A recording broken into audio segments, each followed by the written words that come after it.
దశాబ్దాల క్రితం అప్పటి ప్రభుత్వాలు పేదల కోసం అసైన్డ్ భూములను ఇచ్చాయి. ఈ అసైన్డ్ భూములను అమ్మడం కానీ కొనడం కానీ చేయకూడదు. కానీ ఆ భూములపై ఇప్పుడు ఓ రాజకీయ నాయకుడి కన్ను పడింది. ప్రభుత్వ భూములపై రాజకీయ నాయకుడి కన్ను పడితే ఉంటుందా? రూల్స్ బ్రేక్ చేస్తూ కొనడమే కాదు, ఆ భూములను ఆనుకొని ఉన్న ప్రభుత్వ భూములను కూడా చేరబెట్టే ప్రయత్నం చేయడం ఇప్పుడు హాట్ టాపిక్ గా మారింది. అసలు ఈ తతంగం ఎక్కడ కొనసాగుతుంది? విజయనగరం జిల్లా గుర్ల మండలం దేవుని కనపాకలో అసైన్డ్ భూముల చుట్టూ భారీ వివాదం చెలరేగింది. పేదల నుంచి అసైన్డ్ భూములను ఓ వైసీపీ నాయకుడు అనాధికారికంగా కొనుగోలు చేశాడు. అంతటితో ఆగని ఆ నాయకుడు ఆ పక్కనే ఉన్న ప్రభుత్వ భూమిని కూడా చదును చేసి ఆక్రమించే ప్రయత్నం చేస్తున్నాడు. అందుకుగాను ఆ ప్రభుత్వ భూమిలో జేసీబీ యంత్రాలు దింపిన ఘటన ఇప్పుడు హాట్ టాపిక్ గా మారింది.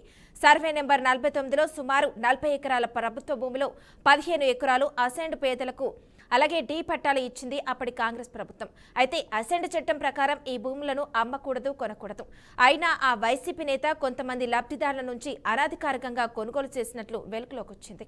అయితే ఆ కబ్జా అక్కడే ఆగలేదు. దేవుని కనపాక నుంచి పతివాడపేటకు వెళ్లే తార రోడ్డును ఆనుకొని ఉన్న ఈ భూముల విలువ ఎకరాకు 20 లక్షల వరకు ఉండటంతో పక్కనే ఉన్న ప్రభుత్వ మట్టి రహదారిని పొక్లైన్లతో తవ్వించి చదును చేసి ఆక్రమించేందుకు ప్రయత్నిస్తున్నారనే ఆరోపణలు వస్తున్నాయి. గ్రామస్తుల ఫిర్యాదుతో రెవెన్యూ సిబ్బంది క్షేత్రస్థాయిలో పరిశీలించారు. రోడ్డును తవ్వేసినట్లు గుర్తించి పనులు నిలిపివేయాలని ఆదేశాలిచ్చారు.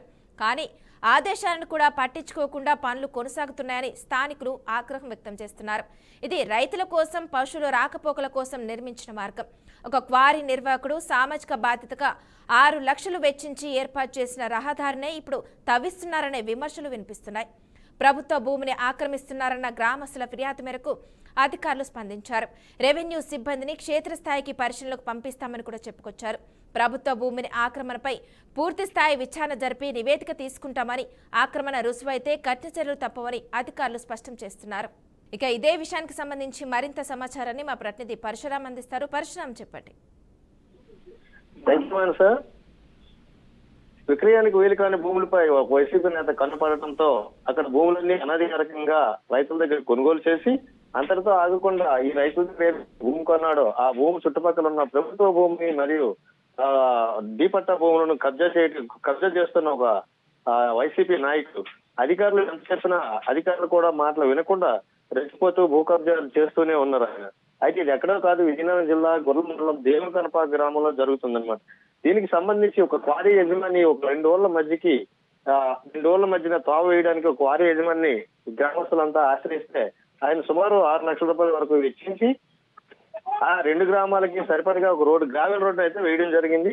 అయితే ఈ గ్రావెల్ రోడ్ అనేది ప్రభుత్వ భూమి ఏదైతే సుమారు సర్వే నెంబర్ 49లో గవర్నమెంట్ భూమి ఉందో ఆ భూమికి మధ్యలోంచి వేయడంతో ఇటువైపు అటువైపు 2 వైపులు కూడా ప్రభుత్వ భూమి ఉండడంతో పాటు ఆ ప్రభుత్వ భూమితో పాటు అక్కడ ఉన్న 40 ఎకరాల్లో సుమారు అక్కడ ఉన్న రైతులకు డీపట్టా భూములను అసైన్ చేసి మరి భూమి లేని పేదలకు ఇవ్వడం జరిగింది.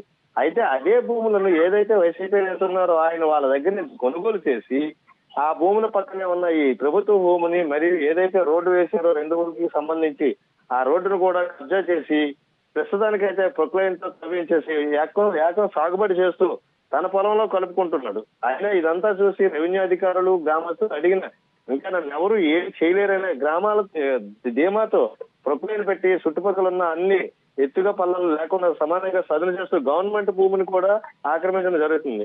అయితే ప్రభుత్వ భూమిని మరియు రహదారిని ప్రయోజనాల కోసం ఆక్రమించడం చట్టరీత్యా నేరం.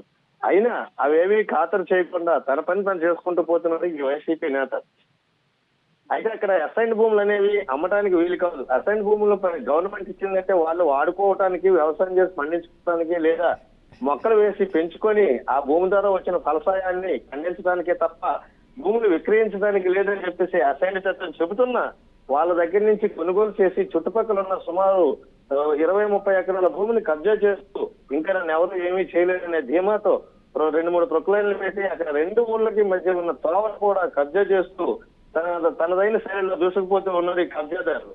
అయితే దీనికి సంబంధించి ఇప్పటికైనా అధికారులు ఒకసారి పూర్తి ఎంక్వైరీ చేసి దానికి సంబంధించిన 2 ఊళ్ళకి సంబంధించిన రహదారిని నిర్మించి ఆ రహదారికి సంబంధించి ఎటువంటి మార్గం ఎటువంటి ఇబ్బంది లేకుండా కలగకుండా చేయాలని చెప్పేసి 2 గ్రామాల వ్యక్తులు కలిపి ఎంఆర్ఓ దగ్గరికి వెళ్ళడం అయితే జరిగింది. ఎంఆర్ఓ గారు పూర్తి విచారణ జరిపి నిజంగా తప్పు జరుగుంటే ఖచ్చితంగా వాళ్ళపైన యాక్షన్ అయితే తీసుకుంటాం, వాళ్ళపైన యాక్షన్ తీసుకొని కఠినమైన చర్యలైనా తీసుకుంటామని చెబుతూ ఉన్నారు.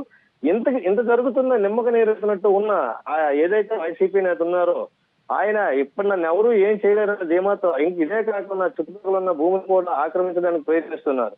ఇది గత 3 రోజులుగా జరుగుతున్న ఎంఆర్ఓ లేదా రెవెన్యూ డిపార్ట్మెంట్ కి తెలియదంటారా?